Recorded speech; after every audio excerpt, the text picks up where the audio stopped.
देश की सबसे बड़ी मेडिकल प्रवेश परीक्षा यानी नीट यूजी 2026। अब इस परीक्षा की विश्वसनीयता पर ही सबसे बड़ा सवाल खड़ा हो गया है। सवाल ये कि लाखों छात्रों का भविष्य बिक चुका था। दरअसल जांच में जो खुलासे हुए हैं वो बेहद चौंकाने वाले हैं। नासिक से पेपर लीक का नेटवर्क शुरू हुआ और राजस्थान, हरियाणा, बिहार, केरल, उत्तराखंड और जम्मू कश्मीर तक फैल गया। सीबीआई, राजस्थान एसओजी और कई राज्यों की पुलिस अब इस पूरे रैकेट की जांच में जुटी है।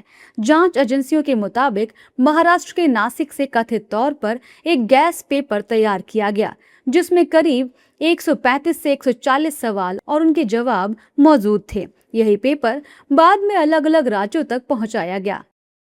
पेपर को महाराष्ट्र के नासिक से, हरियाणा के गुरुग्राम से, राजस्थान के सीकर और जयपुर के अलावा बिहार, उत्तराखंड के देहरादून और केरल के साथ जम्मू कश्मीर तक भेजा गया था।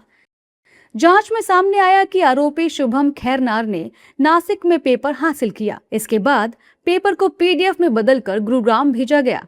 फिर व्हाट्सएप और टेलीग्राम जैसे प्लेटफॉर्म्स के जरिए नासिक से जम्मू कश्मीर जैसे राज्यों में पेपर फैलाया गया। इससे गैस पेपर के नाम पर लाखों रुपए में छात्रों को बेचा गया।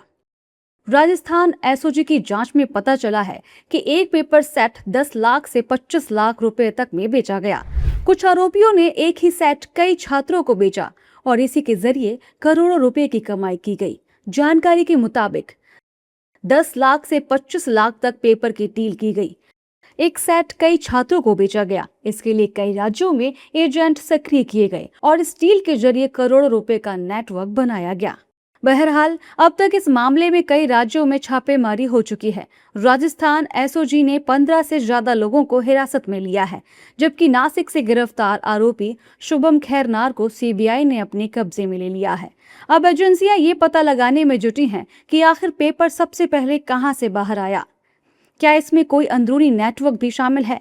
और क्या देश की सबसे बड़ी मेडिकल परीक्षा में सुरक्षा पूरी तरह फेल हो चुकी थी?